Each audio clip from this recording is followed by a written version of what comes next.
15 നിലയുള്ള ഒരു ബിൽഡിങ്. അതിന്റെ 15ാം നിലയിൽ ഒരു വലിയ ഡോണ്, ഒരു വലിയ തല, മയക്കുമരുന്ന്, കള്ളക്കടത്ത്, കൊലപാതകം ഇതെല്ലാം ചെയ്യുന്നവരുടെ ദൈവം. അങ്ങനെയാണ് ഇയാൾ അറിയപ്പെടുന്നത്. കഴിഞ്ഞ 10 വർഷമായിട്ട് പോലീസുകാർ ഇയാളെ പിടിക്കാനായിട്ട് ആ ബിൽഡിങ്ങിലേക്ക് ചെന്നു. എന്നാൽ അവർക്കാർക്കും അടിയിന്ന് ആ ബിൽഡിങ്ങിന്റെ ഏറ്റവും മുകളിൽ എത്തിപ്പെടാനായിട്ട് പറ്റിയിട്ടില്ല. കാരണം അതിന്റെ അടി മുതൽ മുടി വരെ അങ്ങേരുടെ ആളുകളാണ്. ഒരിക്കലും താഴെ നിന്നും പോലീസുകാർക്ക് മേലെ എത്തിപ്പെടാനായിട്ട് പറ്റില്ല. പോലീസുകാർക്ക് എന്നല്ല, അങ്ങേരുടെ ശത്രുക്കൾക്ക് പോലും അതിന്റെ മേലേക്ക് എത്തിപ്പെടാനായിട്ട് പറ്റിയിട്ടില്ല. ഏറ്റവും വലിയ പ്രശ്നം, അയാൾക്ക് 2 ബോഡി ഗാർഡ്സ് ഉണ്ട്. അതിലൊരുത്തൻ അങ്ങേരുടെ ബിസിനസ് കാര്യങ്ങളെല്ലാം നോക്കി നടത്തുന്നവനും, മറ്റവൻ അങ്ങേരെന്ത് പറഞ്ഞാലും ഏട്ടൻ വലം നോക്കാതെ ചെയ്യുന്നവൻ. അവന്റെ അടുത്ത് പിടിച്ചു നിൽക്കാനായിട്ട് കുറച്ച് പാടാണ്. അവൻ വലിയ ഫൈറ്ററാണ്. ഇപ്പൊ 10 വർഷങ്ങൾക്ക് ശേഷം ആ ബിൽഡിങ്ങിൽ കയറി ചെന്ന് ആ തലയെ പിടിക്കാനായിട്ട് ഒരു പോലീസ് ഫോഴ്സ് തന്നെ പോവാണ്. പോലീസുകാർക്ക് 10 വർഷമായിട്ടും അതിനകത്ത് കയറാൻ പറ്റിയിട്ടില്ലെങ്കിൽ അതിനകത്തുള്ള സെക്യൂരിറ്റി സിസ്റ്റം എത്രത്തോളം വലുതായിരിക്കും നമുക്ക് തന്നെ ചിന്തിച്ചു നോക്കാം. എന്നാൽ പിന്നെ നമുക്ക് 2011 റിലീസ് ചെയ്ത ദ റൈറ്റ് റിഡംഷൻ എന്ന സിനിമയുടെ കഥ കേൾക്കാം. സിനിമ തുടങ്ങുമ്പോൾ തന്നെ നമ്മുടെ ഹീറോ നിസ്കാരത്തിലായിരിക്കും. നിസ്കാരം കഴിഞ്ഞ് കുറേ സമയം വർക്കൗട്ട്. അവൻ ഇപ്പോൾ കുറേ ദിവസമായിട്ട് ഇതന്നെയാണ് ചെയ്യാറ്. രാവിലെ എഴുന്നേൽക്കുന്നു, നിസ്കരിക്കുന്നു, കുറേ സമയം വർക്കൗട്ട് ചെയ്യുന്നു. അവൻ എന്തിനോ ഒന്ന് പ്രിപ്പയർ ആയിക്കൊണ്ട് നിൽക്കുകയാണ്. പോരാത്തതിന് അവൻ്റെ ഭാര്യ ഗർഭിണിയാണ്. ഇനി 2 മാസം കൂടിയുള്ളൂ പ്രസവിക്കാൻ. അതിൻ്റെ ടെൻഷനും അവൻ്റെ ഉള്ളിലുണ്ട്. അങ്ങനെ പിറ്റേ ദിവസവും അവൻ വർക്കൗട്ട് എല്ലാം കഴിഞ്ഞിട്ട് പോലീസ് യൂണിഫോമിലേക്ക് മാറിയിട്ട് ഭാര്യയുടെ അടുത്ത് വന്നിരിക്കും. നീ പേടിക്കണ്ട, ഞാൻ എന്തായാലും തിരിച്ചു വരും, ഭയക്കാനായിട്ട് ഒന്നുമില്ല എന്ന് പറഞ്ഞ് നേരെ അച്ഛൻ്റെ അടുത്തേക്ക് വരും. അച്ഛനോടും ഞാൻ എന്തായാലും തിരിച്ചു വരുമെന്നും പറഞ്ഞ് അവൻ അവിടെ നിന്ന് ഇറങ്ങും. അങ്ങനെ അവൻ അടങ്ങുന്ന ഒരു വലിയ പോലീസ് വണ്ടിയിൽ ആ ബിൽഡിങ്ങിലേക്ക് പോവുമായിരിക്കും. ആ വലിയ തലയുടെ ബിൽഡിങ്ങിലേക്ക് പോവുമായിരിക്കും. ക്യാപ്റ്റൻ പറയും, നമ്മൾ പോകുന്ന സ്ഥലത്തുള്ള ആളെ പറ്റിയിട്ട് ഞാൻ കൂടുതലായിട്ട് പറഞ്ഞു തരണമെന്ന് എനിക്ക് തോന്നുന്നില്ല. മയക്കുമരുന്ന്, കള്ളക്കടത്ത്, കൊലപാതകം ഇതെല്ലാം ചെയ്യുന്നവരുടെ ദൈവം. കഴിഞ്ഞ 10 വർഷമായിട്ട് നമ്മുടെ പോലീസുകാർക്ക് അയാളെ തൊടാൻ പോലും പറ്റിയിട്ടില്ല. പക്ഷെ ഇന്ന് നമ്മൾ അവിടെ ചെല്ലുന്നു, അയാളെയായിട്ട് തിരിച്ചു വരുമ്പോൾ ഈ വണ്ടിയിൽ ഒരു സീറ്റ് പോലും ഒഴിഞ്ഞു കിടക്കാൻ പാടില്ല. എല്ലാവരും ഈ വണ്ടിയിൽ തന്നെ വേണം. ഇതെല്ലാം പറയുന്ന നേരത്ത് ഒരു പോലീസുകാരന് പേടിയാവുന്നുണ്ട്. ഹീറോ അത് നോട്ട് ചെയ്യും. കാരണം ഈ പോലീസുകാർക്ക് ആർക്കും അങ്ങോട്ട് പോവേണ്ടതിന്റെ യാതൊരു ട്രെയിനിങ്ങും കിട്ടിയിട്ടില്ല. അതേ സമയത്ത് ആ തലയെയും അങ്ങേരുടെ ബോഡി ഗാർഡ്സിനെയും കാണിക്കുകയാണ്. BGM ഒന്നുമില്ല, വലിയ ബിൽഡപ്പ് ഒന്നുമില്ല. അവർ നിന്നിട്ട് നൂഡിൽസ് കഴിക്കായിരിക്കും. നൂഡിൽസ് കഴിയൊക്കെ കഴിഞ്ഞിട്ട് അത് അവിടെ വെച്ച് അങ്ങേര് കുറച്ച് മുന്നിലേക്ക് നടന്നു വരും. അങ്ങേരെ മുന്നിൽ തന്നെ 4-5 പേരെ മുട്ടിൽ നിർത്തിയിട്ടുണ്ട്. അങ്ങേര് കയ്യിലുള്ള ഗണ്ണെടുത്ത്, റിവോൾവർ ഗണ്ണെടുത്ത് ഓരോന്നിൻ്റെയും തലക്ക് വെച്ച് പൊട്ടിക്കാൻ തുടങ്ങും. അവസാനമുള്ളവൻ്റെ തല പൊട്ടിക്കാൻ നോക്കുമ്പോൾ അതിൽ ബുള്ളറ്റ് ഇല്ല. എടാ നീ പേടിക്കണ്ട, ഞാൻ ഗണ്ണ് ഇവിടെ തന്നെ വെക്കാണ്, ബുള്ളറ്റുമായിട്ട് തിരിച്ചു വരാമെന്ന് പറഞ്ഞ് തല പിന്നോട്ട് ചെല്ലും. വെൽപ്പ് തുറന്നു നോക്കുമ്പോൾ അതിൽ പുസ്തകങ്ങളൊന്നുമില്ല, മേട്ടിയും ബുള്ളറ്റും മാത്രമായിരിക്കും. എന്നാൽ ബുള്ളറ്റ് എടുക്കുന്നത് അങ്ങേർക്ക് വലിയ ഇഷ്ടാവില്ല. അങ്ങനെ ആ മേട്ടി എടുത്ത് വന്ന് അവൻ്റെ തലക്കൊരൊറ്റ അടിയായിരിക്കും. ഇവിടെ പോലീസുകാർ അവിടെ എത്താനുള്ള സമയമായിട്ടുണ്ട്. ക്യാപ്റ്റൻ പറയും, നമ്മൾ പോകുന്നു, അവനായിട്ട് തിരിച്ചു വരുന്നു. അതിന് ഹീറോ ചോദിക്കും, ഇങ്ങനെ റിസ്കി ആയിട്ടുള്ള ജോബാണെങ്കിൽ നമ്മൾ എന്തിനാ എത്രയും പെട്ടെന്ന് പോകുന്നത്? അതിന് ക്യാപ്റ്റൻ്റെ അസിസ്റ്റന്റ് ക്യാപ്റ്റൻ 1 ആയിരിക്കും മറുപടി കൊടുക്കുക. നമ്മൾ ഇന്ന് തന്നെ പോകുന്നു, അതിന് നിനക്കെന്താടോ അത്ര ചൊരുക്ക്? ഹീറോ പറയും, ഞാൻ ന്യായമായിട്ടുള്ളൊരു ചോദ്യമാണ് ചോദിച്ചത്. അതിന് അവൻ പറയും, ഞാൻ ന്യായമായിട്ടുള്ളൊരു മറുപടിയാണ് പറഞ്ഞത്. അപ്പോഴേക്ക് ക്യാപ്റ്റൻ ഇടപെട്ട് അത് സോൾവ് ചെയ്യും. അപ്പോഴേക്കും അവർ സ്ഥലത്തെത്തിയിട്ടുണ്ടാവും. എല്ലാവരും വണ്ടിയിൽ നിന്ന് ഇറങ്ങി ബിൽഡിങ്ങിന്റെ ബാക്കിലേക്ക് ചെല്ലും. അവസാനം ക്യാപ്റ്റനും ഇറങ്ങി വരും. എന്നാൽ ക്യാപ്റ്റനെയും കാത്തോണ്ട് അവിടെ ഒരു നരച്ച മുടിയൻ നിൽക്കുന്നുണ്ട്. അയാൾ ചോദിക്കും, ഇവരൊക്കെ ആരാ? അതിന് ക്യാപ്റ്റൻ പറയും, ഇവരെല്ലാം ട്രെയിനികളാണ്, പേടിക്കേണ്ട, നമുക്ക് എന്ത് വേണമെങ്കിലും അവർ ചെയ്തുതരും. അതിന് നര ദേഷ്യപ്പെടും, നമ്മൾ ഇവരെയായിട്ട് അവിടെ ട്രെയിനിങ്ങിനല്ല പോകുന്നത്, എന്തായാലും അവർ നമ്മുടെ പിന്നിൽ വരട്ടെ, നമുക്ക് മുന്നിൽ ചെല്ലാം. എന്തായാലും നല്ല മനുഷ്യനാണ്. അയാൾ എല്ലാവരെയും പിന്നിലാക്കിയിട്ട് ക്യാപ്റ്റനും നരയായിരിക്കും ഏറ്റവും മുന്നിലുണ്ടാവുക. അവർ ആ ബിൽഡിങ്ങിന്റെ തൊട്ട് പിന്നിൽ ഒരു മതിലിന്റെ അടുത്തെത്തും. ക്യാപ്റ്റൻ 1-നെ വിളിച്ച് പറയും, നമ്മൾ 2 പേരും 2 ടീമായിട്ടാണ് പോകുന്നത്. ഞാനും ടീമും ബേസ്മെന്റിന്റെ മുന്നിലെത്തും. അപ്പോഴേക്ക് നീ അകത്ത് കയറി എല്ലാം ക്ലിയർ ചെയ്യണം. അങ്ങനെ അവർ 2 ടീമായിട്ട് ചെല്ലും. ക്യാപ്റ്റൻ 1 ബേസ്മെന്റിലേക്ക് കയറാനായിട്ടുള്ള ഡോറിന് അടുത്തെത്തുമ്പോൾ അതാണെങ്കിൽ ലോക്ക് ചെയ്ത് വെച്ചിരിക്കുകയാണ്. കൂടെയുള്ള പോലീസുകാരൻ ആ ലോക്ക് കുത്തി തുറക്കും. അങ്ങനെ അവരെല്ലാവരും അതിനകത്ത് കയറും. ക്യാപ്റ്റന്റെ ടീമും ബേസ്മെന്റിന്റെ മറുഭാഗത്തെത്തുമ്പോൾ അവിടെ ഒരുത്തൻ TV കണ്ടുകൊണ്ട് ഇരിപ്പുണ്ടാവും. അകത്തേക്ക് ഓർഡർ കൊടുക്കും. അന്നേരം അകത്ത് നിന്ന് 2 കൈ മാത്രം പുറത്തേക്ക് വന്ന് ആ TV കാണുന്നവന്റെ കഴുത്തിലൊരു കുരുക്കൂട്ട് അകത്തേക്ക് വലിച്ചു കൊണ്ടുപോകും. അങ്ങനെ പോലീസുകാരെല്ലാവരും ഒരൊറ്റ ടീമായിട്ട് ബിൽഡിങ്ങിന്റെ എൻട്രൻസിലേക്ക് ചെല്ലുമ്പോൾ അവിടെ ഒരു കണ്ടിട്ട ആള് ബിൽഡിംഗ് തുറക്കായിരിക്കും. അകത്തേക്ക് കയറാനായിട്ട് തുറക്കായിരിക്കും. ഇവിടെ വാടകക്കും ആളുകൾ താമസിക്കുന്നുണ്ട്. അവർക്ക് എപ്പോഴും ഇതിന്റെ അകത്തേക്ക് കയറണമെങ്കിൽ ലോക്ക് തുറക്കണം. അവരകത്ത് കയറി കഴിഞ്ഞാൽ പുറത്തുനിന്ന് വേറെ ആൾ വന്നിട്ട് അത് വീണ്ടും ലോക്ക് ചെയ്ത് വെക്കും. അങ്ങേര് ലോക്ക് തുറക്കുമ്പോഴേക്ക് ക്യാപ്റ്റൻ 1 അങ്ങേര് പിടിച്ച് ചുമരി കയറ്റിയിട്ട് ഒരക്ഷരം മിണ്ടി പോരുതെന്ന് പറയും. അതിന് അയാൾ പറയും, എൻ്റെ ഭാര്യയ്ക്ക് സുഖമില്ല, ഞാൻ അവർക്ക് വേണ്ടി മരുന്ന് കൊണ്ടുപോവാണ്. ക്യാപ്റ്റൻ 1 പറയും, ഒരക്ഷരം മിണ്ടരുത്, ഒരടി അനങ്ങിയാൽ ഞാൻ ഷൂട്ട് ചെയ്ത് കളയും. അപ്പോഴേക്ക് ഹീറോ വന്ന് ക്യാപ്റ്റൻ 1-നെ തള്ളി മാറ്റും. എന്നിട്ട് അയാളോട് ചോദിക്കും, നിങ്ങളുടെ റൂം നമ്പർ എത്രയാണ്? 729 എന്ന് അയാൾ പറഞ്ഞു കൊടുക്കും. എന്നിട്ട് മരുന്നെല്ലാം എടുത്ത് കയ്യിൽ വെച്ച് കൊടുക്കുമ്പോൾ ക്യാപ്റ്റൻ വണ്ണ് ചോദിക്കും, നീ എന്താടോ ഹീറോ കളിക്കാണോ? നമ്മുടെ ആളതൊന്നും ശ്രദ്ധിക്കാതെ അയാളോട് പറയും, നിങ്ങളുടെ റൂമിൽ ഞാൻ എത്തിച്ചേരാം, പക്ഷെ ഞങ്ങളുടെ കൂടെ വരണം, അതുവരെ നിങ്ങൾ സേഫ് ആയിരിക്കും. ക്യാപ്റ്റൻ പറയും, നമ്മൾ എന്തായാലും മേലെ കയറാനായിട്ട് പോവാണ്, മേലെ അങ്ങയുടെ റൂം എത്തുന്നവരെ അയാളെ നോക്കേണ്ട ചുമതല നിനക്കായിരിക്കുമെന്ന് ഹീറോക്ക് ഒരു വാണിങ്ങും കൊടുക്കും. അങ്ങനെ അവർ ആ ബിൽഡിങ്ങിന്റെ അകത്തേക്ക് കയറി ആദ്യത്തെ റൂമിൽ തന്നെ ഒരുത്തൻ കിടന്നുറങ്ങുന്നുണ്ടാവും. അവനെ പിടിച്ച് അപ്പം തന്നെ കൈ ലോക്ക് ചെയ്യും. നൈലോൺ ടൈ വെച്ചായിരിക്കും കൈ ലോക്ക് ചെയ്യുക. രണ്ടാമത്തെ ഫ്ലോറും കഴിഞ്ഞ് മൂന്നാമത്തെ ഫ്ലോറിലെത്തുമ്പോൾ അവിടെ റൂമിൽ ഒരുത്തൻ കഞ്ചാവ് അടിച്ച് ബോധം പോയിട്ട് കിടക്കാവും. അവനെ പിടിച്ച് ലോക്ക് ചെയ്യാൻ നേരത്താണ് അവൻ്റെ ഒന്നോ രണ്ടോ ഒക്കെ അവൻ്റെ പേന്റിൽ തന്നെ അവൻ സാധിച്ചു വെച്ചിട്ടുണ്ട്. പോലീസുകാർ അതും സഹിച്ച് അവനെ ലോക്ക് ചെയ്തിട്ട് അതേ ഫ്ലോറിൽ തന്നെ അടുത്ത മുറിയിലേക്ക് വരുമ്പോൾ ഒരാൾ സുഖമായിട്ട് ഉറങ്ങാവും. അവൻ്റെ വായിൽ ടാപ്പ് ഒട്ടിച്ചിട്ടായിരിക്കും അവനെ ലോക്ക് ചെയ്യുക. ഇല്ലെങ്കിൽ അയാൾ ഒച്ചപ്പാടും ബഹളവും ഉണ്ടാക്കിയാൽ പ്രശ്നമാണ്. മേലത്തെ നിലകളിലേക്ക് പോകും തോറും ശബ്ദമൊന്നും ഉണ്ടാക്കാൻ പാടില്ല. മേലെ ആളുകൾ അറിഞ്ഞാൽ പിന്നെ അവർക്ക് ഇവിടെ നിൽക്കാൻ പറ്റില്ല. അങ്ങനെ നാലാമത്തെ ഫ്ലോറും കഴിഞ്ഞ് അഞ്ചാമത്തെ ഫ്ലോറിലെത്തുമ്പോഴാണ് ആരോ ടോയ്ലറ്റിൽ നിന്ന് ഫ്ലഷ് അടിക്കുന്ന ശബ്ദം കേൾക്കുക. അവർ മിണ്ടാതെ തോക്കുമായിട്ട് നോക്കി നിൽക്കും. അപ്പം ഉണ്ടാവും ഒരു ചെറിയ പയ്യൻ ടോയ്ലറ്റിൽ നിന്ന് പുറത്തു വരുന്നു. അവൻ പോലീസുകാരെ കാണും. ക്യാപ്റ്റൻ പറയും, മിണ്ടിപ്പോരുത്, മണ്ടത്തരം കാണിച്ചാൽ ഞങ്ങൾ ഷൂട്ട് ചെയ്യും. അതുകൊണ്ട് തന്നെ അവനും ഒന്നും മിണ്ടാതെ അനങ്ങാതെ അവിടെ തന്നെ നിൽക്കും. ഇവരെല്ലാവരും ഗണ്ണ് താത്തുന്ന സമയം നോക്കി അവൻ അടുത്ത മുറിയിലേക്ക് ഒരൊറ്റ ഓട്ടായിരിക്കും. എന്നാൽ അവൻ ഓടുന്ന ഡയറക്ഷൻ നോക്കിയിട്ട് ആ വാതിലിലേക്ക് നര ഒരൊറ്റ പൊട്ടിക്കലായിരിക്കും. എന്നാൽ അവൻ 6th ഫ്ലോറിലുള്ള അവൻ്റെ ചേട്ടനോട് പോലീസ് വരുന്നുണ്ടെന്ന് പറയുമ്പോഴേക്ക് ആ ബുള്ളറ്റ് അവൻ്റെ കഴുത്തി തറച്ചു. അതും കണ്ട് അവൻ്റെ ചേട്ടൻ തരിച്ചു നിൽക്കാവും. അപ്പോഴേക്ക് പോലീസുകാർ എല്ലാവരും അകത്തേക്ക് കയറി വന്നു. അന്നേരം അവൻ്റെ ചേട്ടൻ അനക്കമൊന്നുമില്ല. പോലീസുകാർ 6th ഫ്ലോറിലേക്ക് അവൻ്റെ ചേട്ടനെ പിടിക്കാനായിട്ട് വരുമ്പോൾ അവനും അതുപോലെ തന്നെ അടുത്ത മുറിയിലേക്ക് ഓടിച്ചെല്ലും. പിന്നാലെ തന്നെ ക്യാപ്റ്റൻ വണ്ണും ചെല്ലുമെങ്കിലും അവൻ അവിടെ ഉണ്ടായിരുന്ന ഒരു സ്വിച്ചിൽ നെക്കി പോലീസിയാന്ന് പറഞ്ഞ് അവിടെ നിന്ന് ഓടി രക്ഷപ്പെടും. എന്നാൽ ക്യാപ്റ്റൻ വണ്ണ് അവനെ പിടിക്കാനുള്ള തത്രപ്പാടിൽ അവിടെ തറയിൽ വീണ് പോയിട്ടുണ്ടാവും. എന്നാൽ അയാൾ കണ്ടു അവൻ ആ സ്വിച്ചിൽ നെക്കിയിട്ട് പോലീസിയാന്ന് പറഞ്ഞ്. അതിലാണെങ്കിൽ ഒരു ചുവന്ന ലൈറ്റും കത്തുന്നുണ്ട്. അങ്ങേര് പേടിച്ച് അതിൻ്റെ അടുത്തേക്ക് നടന്ന് ആ സ്വിച്ച് ഓഫ് ചെയ്യും. ഇനി എന്താണാവോ സംഭവിക്കാൻ പോണെന്നറിയില്ല. എന്നാൽ ഇവിടെ ഉണ്ടായ ഈ പരാക്രമങ്ങൾ മൊത്തം ഏറ്റവും മുകളിലത്തെ നിലയെന്ന തല അങ്ങേരുടെ മോണിറ്ററിൽ കൂടെ കാണുന്നുണ്ട്. ആ ബിൽഡിംഗ് മൊത്തം തല ക്യാമറ വെച്ചിട്ടുണ്ട്. പോലീസുകാർ എവിടേക്ക് വരുന്നു എവിടേക്ക് പോകുന്നു എന്നെല്ലാം ഇവിടെ നിന്ന് തന്നെ നോക്കി മനസ്സിലാക്കാൻ പറ്റും. അന്നേരം തലയുടെ ബോഡി ഗാർഡിൽ ഒരുത്തൻ, ഒരു മുടിയൻ, അവനാണ് അയാൾ എന്ത് പറഞ്ഞാലും അതുപോലെ തന്നെ ചെയ്തു വരുന്നവൻ. അവൻ തലയോട് ചോദിക്കും, ഇനി നമ്മൾ എന്താ ചെയ്യുക? തല പറയും, എന്ത് ചെയ്യാൻ, നമുക്ക് അവരെ തന്നെ വിളിക്കുക. എന്നിട്ട് ഫോൺ എടുത്ത് കറക്കി ആരെയോ കോൾ ചെയ്യും. കട്ട് ചെയ്താൽ തൊട്ടടുത്തുള്ള ബിൽഡിങ്ങിൽ രണ്ടുപേര് സ്റ്റൈലായിട്ട് നടന്നു വരും. അവരുടെ കയ്യിലൊരു ബാഗുണ്ട്. ആ ബാഗിൽ സ്നൈപ്പറാണുള്ളത്. സ്നൈപ്പർ എടുത്ത് അവർ ആ ബിൽഡിങ്ങിലേക്ക് എയിം ചെയ്ത് നിൽക്കും. ഒരുത്തൻ പറയും, നീ വലത്തുള്ളവനെ നോക്കിയോ, ഞാൻ അടുത്തുള്ളവനെ നോക്കിക്കോളാം. എന്നിട്ട് ഒരൊറ്റ പൊട്ടിക്കലായിരിക്കും. പിന്നെ കേൾക്കുന്നത് 2 പോലീസുകാരുടെ കരച്ചിലാണ്. ഈ കരച്ചിൽ അവരാദ്യം തന്നെ കെട്ടിവെച്ചിരുന്നവൻ്റെ അടുത്തുള്ള പോലീസുകാരൻ കേൾക്കും. അവരോരോരുത്തരും കെട്ടിവെക്കുമ്പോഴും അവിടെ എല്ലാ സ്ഥലത്തും പോലീസുകാർ കാവൽ നിൽക്കും. ആ പോലീസുകാരൻ പുറത്ത് ആരാണ് ശബ്ദം ഉണ്ടാക്കുന്നതെന്ന് അറിയാനായിട്ട് ജനലിൻ്റെ അടുത്ത് വന്നു നോക്കുമ്പോൾ ഒരൊറ്റ ഷോട്ടായിരിക്കും തലക്ക്. അങ്ങനെ താഴെ വീണു. തൊട്ടടുത്തുള്ള പോലീസുകാരൻ എന്താണെന്നറിയാനായിട്ട് അവൻ്റെ അടുത്തേക്ക് ഓടി ചെല്ലുമ്പോൾ ഇവിടെ കെട്ടിവെച്ചവൻ അവൻ്റെ കൈകൾ രണ്ടും കാലിനടിയിൽ കൂടെ മുന്നിലേക്ക് എടുക്കും. എന്നിട്ട് ആ ടേബിളിൻ്റെ അടിയിൽ നിന്ന് വലിയൊരു വടിവാൾ പുറത്തെടുക്കും. അതാണെങ്കിൽ പോലീസുകാരൻ കാണുന്നുമില്ല. ആ വെടലൻ ആ വാള് വെച്ചെന്നെ ആ ജീവനുള്ള പോലീസുകാരൻ്റെ കഴുത്തിൻ്റെ ഒരൊറ്റ വെട്ട് അയാൾ മരിച്ചു. അതേസമയം അവരിവിടെ വണ്ടിയിൽ കൊണ്ടാക്കിയ 2 പോലീസുകാർ വണ്ടിയിലിരുന്ന് കഥയും പറഞ്ഞ് ചിരിച്ചിരിക്കാവും. പെട്ടെന്നാണ് ഒരു പോലീസുകാരൻ്റെ തലക്ക് വന്ന് ഷോട്ട് കൊള്ളുക. തൊട്ടടുത്തുള്ളവൻ പേടിച്ച് മുന്നോട്ട് നോക്കുമ്പോൾ 3 എണ്ണം UMP തോക്കുകളുമായിട്ട് വരുന്നുണ്ടാവും. എല്ലാം കസ്റ്റമൈസ്ഡ് സാധനമാണെന്നാണ് തോന്നുന്നത്. ആ 3 ഭ്രാന്തന്മാരും ആ ഒരൊറ്റ പോലീസുകാരനെ കൊല്ലാനായിട്ട് 100 ബുള്ളറ്റ് ആയിരിക്കും വണ്ടിയിലേക്ക് വെക്കുക. അതുകൊണ്ട് തന്നെ ആ പോലീസുകാരൻ മിനിമം 3 തവണയെങ്കിലും മരിച്ചിട്ടുണ്ടാവുമെന്ന് നമുക്ക് അനുമാനിക്കാം. അതേ സമയത്ത് 5ാമത്തെ ഫ്ലോറിൽ ഒരു പോലീസുകാരൻ കാവൽ നിൽപ്പുണ്ടാവും.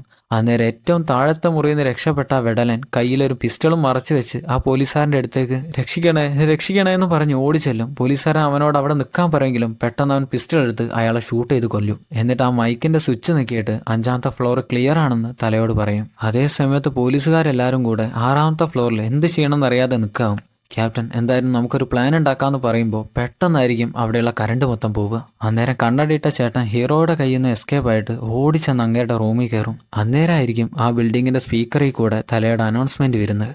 എല്ലാവർക്കും നമസ്കാരം. നിങ്ങൾ അറിഞ്ഞു കാണും, നമ്മുടെ കോട്ടയിലേക്ക് ഇന്ന് കുറച്ച് അതിഥികൾ വന്നിട്ടുണ്ട്. അവരെ ഞാൻ വിളിച്ചിട്ട് വന്നതല്ല, അവർ വന്നതിൽ എനിക്ക് സന്തോഷമില്ല. ആ പോലീസ് വിരുന്നുകാരെ തുരത്താനായിട്ട് എനിക്ക് നിങ്ങളുടെ സഹായം ആവശ്യമാണ്. നിങ്ങൾ എന്നെ സഹായിക്കുകയാണെങ്കിൽ നിങ്ങൾക്ക് ഈ ബിൽഡിങ്ങിൽ ആജീവനാന്തം ഫ്രീ ആയിട്ട് താമസിക്കാം. എന്നാൽ പിന്നെ എല്ലാവരും ജോലിക്ക് ഇറങ്ങിക്കോളൂ. ആ പ്രാണികൾ ഇപ്പം 6ാമത്തെ നിലയിലുണ്ട്. ഇത് കേട്ട് പേടിക്കുന്ന ക്യാപ്റ്റൻ അവരുടെ വണ്ടിയിലുണ്ടായിരുന്ന പോലീസുകാരെ കോണ്ടാക്ട് ചെയ്യാനായിട്ട് നോക്കും. എന്നാൽ അവരൊന്നും സംസാരിക്കുന്നില്ല. അന്നേരം നര പറയും, നീ ആരെ കോണ്ടാക്ട് ചെയ്യാൻ നോക്കിയിട്ടും കാര്യമില്ല, അവരെല്ലാവരും മരിച്ചു കഴിഞ്ഞു. ക്യാപ്റ്റൻ പറയും, നമ്മൾ എന്തായാലും ഇവിടുന്ന് രക്ഷപ്പെട്ടാൽ പറ്റൂ, അല്ലെങ്കിൽ ആ പണ്ടാരങ്ങൾ നമ്മളെ പച്ചക്ക് കത്തിക്കും. നര പറയും, നമ്മൾ ഒരിക്കലും ഇവിടുന്ന് തിരിച്ചു പോകാൻ പോകുന്നില്ല. നമ്മൾ പോവുകയാണെങ്കിൽ ആ തലയും കൊണ്ട് മാത്രമായിരിക്കണം. ക്യാപ്റ്റൻ വിചാരിച്ചിരുന്നത് അവരെ സപ്പോർട്ട് ചെയ്യാനായിട്ട് വേറെയും പോലീസുകാർ താഴെ വന്ന് നിൽപ്പുണ്ടാവുന്നായിരുന്നു. എന്നാൽ ഇവർ ഈ മിഷന് വന്ന കാര്യം പുറത്തുള്ള ഒരു പോലീസുകാർക്ക് പോലും അറിയില്ല. ആ കാര്യം നരയായിരിക്കും അവനോട് പറയാ. ഇനി പോലീസുകാർക്ക് വേറെ വഴിയൊന്നുമില്ല, അതിജീവിക്കണം എന്നുണ്ടെങ്കിൽ പോരാടിയേ പറ്റൂ. അപ്പോഴാണ് തൊട്ടടുത്തുള്ള വാതിൽ ആരോ മെല്ലെ തുറക്കുന്നത്. പോലീസുകാരൻ ക്യാപ്റ്റനോട് കാര്യം പറയും. അങ്ങനെ എല്ലാവരും ആ വാതിലിലേക്ക് ഗണ്ണും ചൂണ്ടി നിൽക്കും. അപ്പോഴാണ് അവരുടെ തൊട്ടു മേലെയുള്ള ഫ്ലോറിൽ നിന്ന് അവരെയും ചൂണ്ടിക്കൊണ്ട് 4-5 പേര് ഗണ്ണുമായിട്ട് നിൽക്കുന്നത്. അവരെയും ചെയ്താണ് നിൽക്കുന്നത്. പോലീസുകാരാണെങ്കിൽ അവരെ നോക്കിയിട്ട് കാണുന്നുമില്ല. അവിടെ മൊത്തം ഇരുട്ടായിരിക്കും. അതിനു വേണ്ടിയാണ് തല അവിടെയുള്ള കറണ്ട് മൊത്തം കട്ട് ചെയ്ത്. അപ്പോഴാ ഡോറ് കുറച്ചുകൂടെ തുറന്നു വരും. എന്നാലും ആ ആള് പെട്ടെന്ന് തുറക്കുന്നില്ല. ഒരു പോലീസുകാരൻ അതിലേക്ക് നോക്കി ഒരൊറ്റ ഷോട്ടായിരിക്കും. അപ്പോഴേക്ക് മേലേന്ന് താഴേക്ക് ഷോട്ട് വരാൻ തുടങ്ങും. പോലീസുകാർ കുറേ പേര് വെടികൊണ്ട് അവിടെ കിടക്കും. കുറേ പേര് മതിലിന്റെ സൈഡിൽ ഒളിച്ചു നിന്ന് രക്ഷപ്പെടും. മേലേന്നാണെങ്കിൽ ഷോട്ട് നിൽക്കുന്നുമില്ല, വരിയായിട്ട് വന്നോണ്ട് നിൽക്കുകയാണ്. താഴേന്ന് മേലേക്കും ഷൂട്ട് ചെയ്യും. എന്നാൽ ഇവർക്ക് അവരെ കാണാൻ പറ്റുന്നില്ല. മേലെയുള്ളവന്മാർക്ക് ഷോട്ട് കൊള്ളുന്നുണ്ടെങ്കിലും അവന്മാർ പിന്നെയും ഷൂട്ട് ചെയ്യായിരിക്കും. അവരെന്തോ മരുന്നടിച്ചിട്ടാണ് വരുന്നത്. അതുകൊണ്ട് തന്നെ വേദനയൊന്നും അറിയുന്നില്ല. പോലീസുകാരും എവിടെയെങ്കിലും കൊള്ളട്ടെ എന്ന് വിചാരിച്ച് തലങ്ങും വിലങ്ങും ഷൂട്ട് ചെയ്യും. അതേ സമയത്ത് മേലെ തലയുടെ അടുത്തേക്ക് ചുള്ളൻ ബോഡി ഗാർഡ് വന്ന് ചോദിക്കും, നിങ്ങൾ എന്ത് പണിയെ കാണിക്കുന്നത്? പോലീസുകാരെ ഷൂട്ട് ചെയ്യരുത്. കുറച്ച് കഴിഞ്ഞാൽ ഒരു വലിയ പട ഇങ്ങോട്ട് കയറി വരും. പിന്നെ നമുക്കൊന്നും ചെയ്യാൻ പറ്റില്ല. അതിന് തല പറയും, നമുക്ക് വേറെ ഇപ്പം എന്താ ചെയ്യാൻ പറ്റുക? അവരെല്ലാവരും കൊല്ലുക, എന്നിട്ട് പിച്ചി ചീന്തി മനസ്സിലാവാത്ത കൊലത്തിലാക്കാം. അങ്ങനെ അവരെല്ലാവരും കൂടെ ആ മോണിറ്ററിൽ കൂടെ നോക്കുമ്പോൾ ചുള്ളൻ ബോഡി ഗാർഡ് നമ്മുടെ ഹീറോയെ കാണും. ഹീറോയെ തന്നെ അവൻ നോക്കി നിൽക്കും. എന്തിനാന്ന് മനസ്സിലാവുന്നില്ല. ഇവിടെ പോലീസുകാർ എങ്ങനെയൊക്കെയോ മേലോട്ട് ഷൂട്ട് ചെയ്തിട്ട് എല്ലാത്തിനെയും കൊന്നു തള്ളും. അപ്പം തന്നെ ഉണ്ടാവും അടുത്ത സെറ്റ് എഴുന്നേറ്റ് വീണ്ടും ഷൂട്ട് ചെയ്യുന്നു. പോരാത്തതിന് ആ ഫ്ലോറിലേക്ക് 6ാമത്തെ ഫ്ലോറിലേക്ക് കുറേ ആളുകൾ വരുന്നുണ്ട്. ക്യാപ്റ്റൻ ഇവിടെ നിന്നാ പ്രശ്നമാവെന്ന് മനസ്സിലാകുമ്പോൾ അവരെല്ലാവരെയും കൂട്ടിയിട്ട് തൊട്ടടുത്തുള്ള റൂമിലേക്ക് കയറും. അവിടെയാണെങ്കിൽ ഒരുത്തനുണ്ട്. അവരപ്പം തന്നെ അവനെ പിടിച്ച് ലോക്ക് ചെയ്യും. ബാക്കിയുള്ള പോലീസുകാർ ആ റൂമിൽ നിന്ന് കിട്ടിയ ടേബിളും സോഫയും എല്ലാം കൂടെ ഡോറിന്റെ മുന്നിൽ കൊണ്ടുവെക്കും. ആ ഡോറിലാണെങ്കിൽ അപ്പുറത്തുനിന്ന് കുറേ ഭ്രാന്തന്മാർ വന്നിട്ട് മുട്ടുന്നുണ്ട്.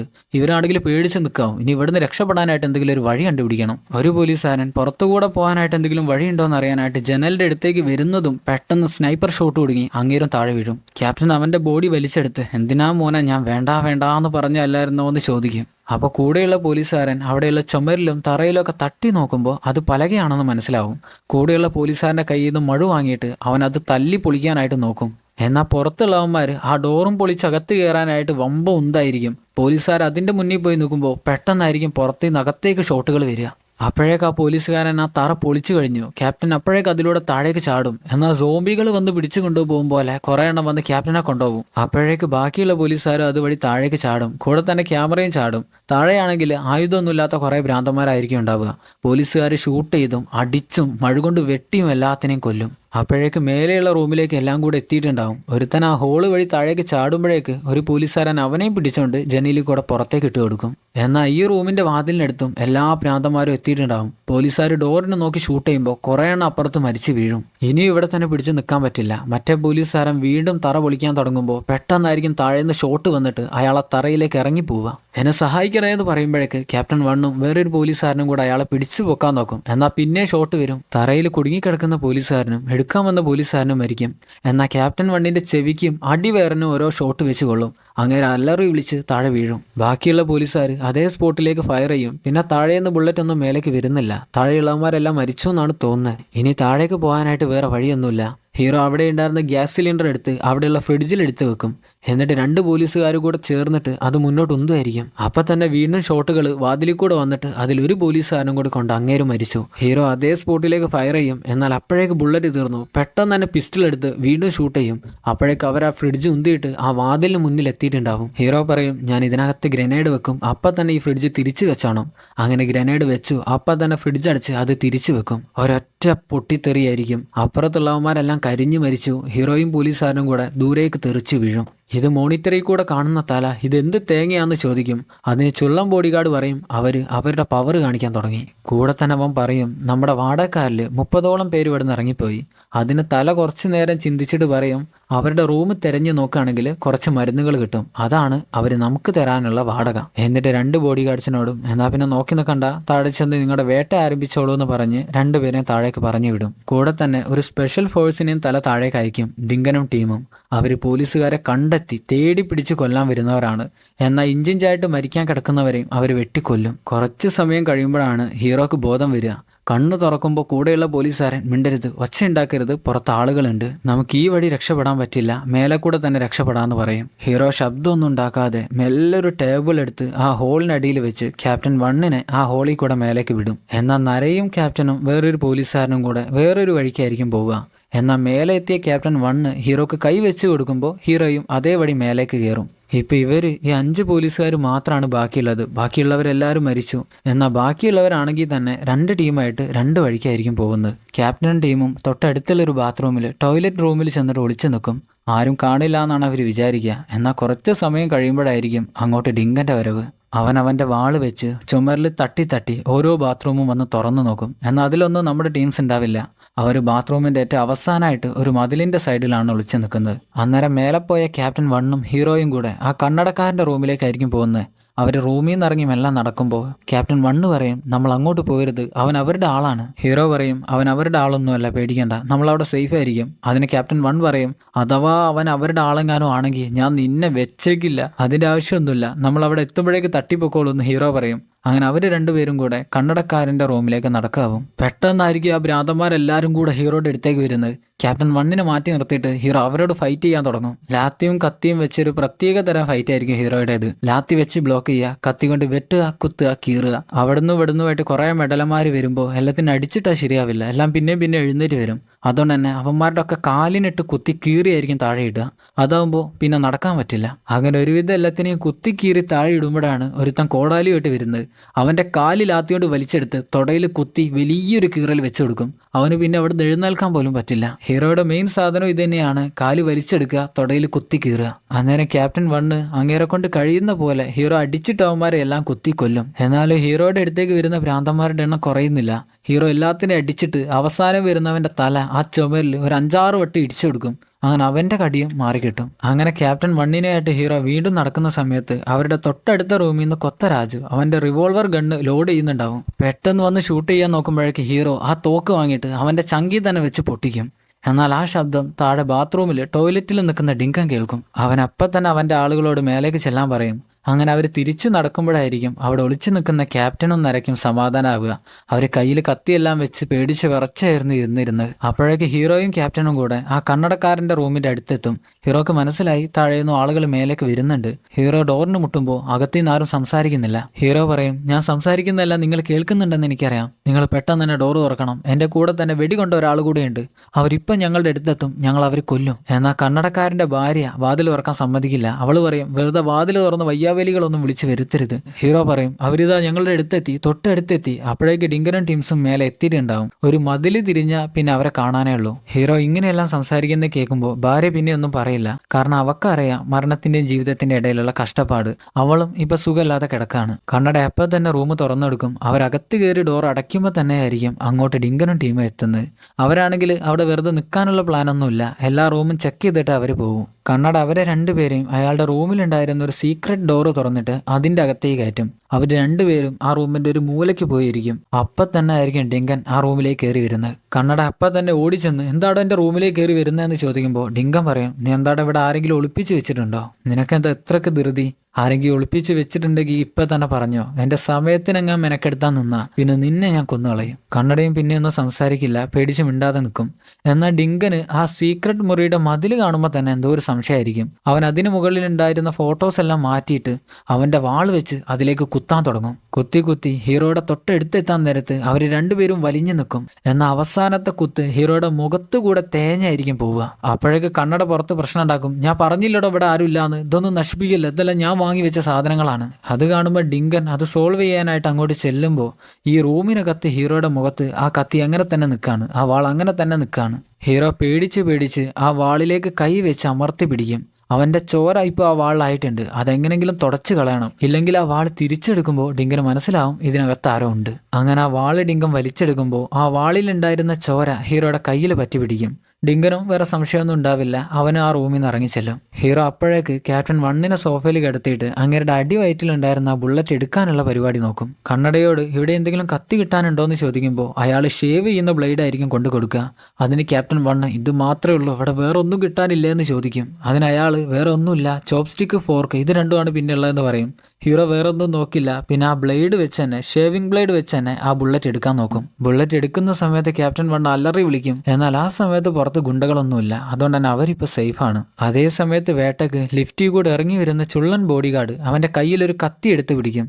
അത് കാണുന്ന കൂടെയുള്ളവൻ ചോദിക്കും, കത്തി എന്തിനാ നമുക്കിപ്പോൾ? പെട്ടെന്ന് ആ കത്തി എടുത്ത് അവന്റെ കഴുത്തിന് ഒരു വെട്ട് കൊടുത്ത് രണ്ടാമനെ കുത്താൻ പോകുമ്പോൾ അവൻ പിടിച്ചു വെക്കും. എന്നാലും അവന്റെ ചങ്കിനിട്ട് കുത്തി അവനെയും കൊന്നു കളയും. അവനെന്തിനാ സ്വന്തം ടീമിലുള്ളവന്മാരെയും കൊന്നെന്ന് മനസ്സിലാവുന്നില്ല. എന്തായാലും ഉറപ്പാണ് അവൻ എന്തോ ഒരു പ്ലാൻ ഉണ്ട്.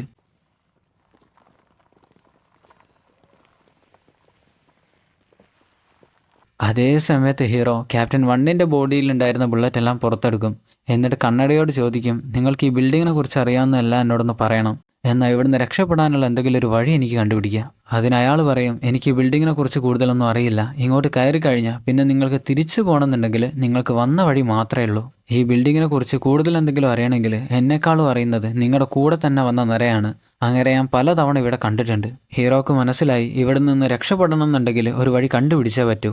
ഞാൻ എന്തായാലും പുറത്തു പോവാണ്. ഈ കിടക്കുന്നവൻ കുറച്ച് ദേഷ്യക്കാരനാണ്, എന്നാലും പാവാണ്. ഞാൻ തിരിച്ചു വരുന്നവരെ നിങ്ങൾ ഇവനെ നോക്കിയാൽ മതിയെന്നും പറഞ്ഞ് ഹീറോ പുറത്തിറങ്ങും. കുറച്ച് മുന്നോട്ട് നടക്കുമ്പോഴായിരിക്കും ആരോ അങ്ങോട്ട് വരുന്നത്. അപ്പോൾ ഡിങ്കന്റെ ടീമിലുണ്ടായിരുന്ന ഒരുത്തണ്ടാവും ചിരിച്ചോണ്ട് അങ്ങോട്ട് കയറി വരുന്നത്. അവൻ നോക്കുമ്പോൾ തന്നെ ഹീറോയെ ആയിരിക്കും കാണുക. അവൻ ഇവിടെ ഉണ്ടെന്ന് പറഞ്ഞ് ബാക്കിയുള്ളവരെ അവൻ വിളിക്കും. അപ്പോഴേക്ക് ഹീറോ അവിടെ നിന്ന് ഓടി രക്ഷപ്പെടാൻ നോക്കുമ്പോൾ അവൻ പിന്നാലെ വന്ന് ഹീറോയെ പിടിക്കും. അവൻ എത്ര അടി കൊടുത്തിട്ടും അവനാണെങ്കിൽ വിടുന്നുമില്ല. അവസാനം നല്ല കനത്തിൽ നാലെണ്ണം കൊടുക്കുമ്പോൾ അവനൊന്ന് ലൂസാവും. അപ്പോഴേക്ക് ബാക്കിയുള്ളവർ എത്തിയിട്ടുണ്ടാവും. ആ ഡോറും തുറന്ന് ഹീറോ അവനെ താഴേക്ക് ഒരു ഒറ്റ ഏറായിരിക്കും. അപ്പോഴേക്ക് ഡിങ്കനെത്തി അവൻ തലങ്ങും വിലങ്ങും വെട്ടുമ്പോൾ ഹീറോ മേലെയുള്ള നിലയിലേക്ക് ഓടി കയറും. അന്നേരം ഡിങ്കന്റെ ആളുകൾ അവിടെയുള്ള മതില് പിടിച്ച് മേലെയുള്ള ഫ്ലോറിലേക്ക് കയറുന്നുണ്ടാവും. എന്തായാലും ഹീറോ അവരെത്തുന്നേക്കാളും മുന്നേ എത്തി ഓടി ചെന്നൊരു ഡോറ് തുറക്കാൻ നോക്കുമ്പോൾ അത് തുറക്കുന്നില്ല. ഇനി എന്ത് ചെയ്യുമെന്ന് വിചാരിച്ച് നിൽക്കുമ്പോഴാണ് ആ 4 എണ്ണം ആ റൂമിലേക്ക് എത്തുക. അവരെത്തുമ്പോൾ തന്നെ അവർക്ക് മനസ്സിലായി ഹീറോ പെട്ടു. അവർ കുറച്ചു നേരം നോക്കി നിന്ന് ഹീറോ ഓടി വന്ന് ആദ്യമുള്ളവൻ ഇടിച്ച് അവന്റെ വാള് താഴെ കൂടെ നിരക്കി കളയും. രണ്ടാമത്തവൻ ഒഴിഞ്ഞിട്ടിടിച്ച് മൂന്നാമത്തവനെ പിടിച്ച് ഡിങ്കന്റെ കാലിന് തലങ്ങും വിലങ്ങും ഇടിക്കും. അവനാണെങ്കിൽ കാണുന്ന പോലെയല്ല, ഫൈറ്റൊന്നും അറിയില്ല. അടി കൊള്ളുന്ന നേരം ഒരു ലോലനായിരിക്കും. എന്നാൽ അവർ നമ്മുടെ ആളെ പിടിച്ചിട്ട് കാല് വെട്ടാൻ നോക്കും. എന്നാൽ കാല് വെട്ടാൻ നോക്കിയവനും പിടിച്ചവന് 2 ചവിട്ടും കൊടുത്ത് ആ വാള് കയ്യിലാക്കും. എന്നാൽ ഹീറോക്ക് അത് വീശാനുള്ള നേരമൊന്നും കിട്ടില്ല. അപ്പോഴേക്ക് അതും കയ്യിൽ നിന്ന് പോകും.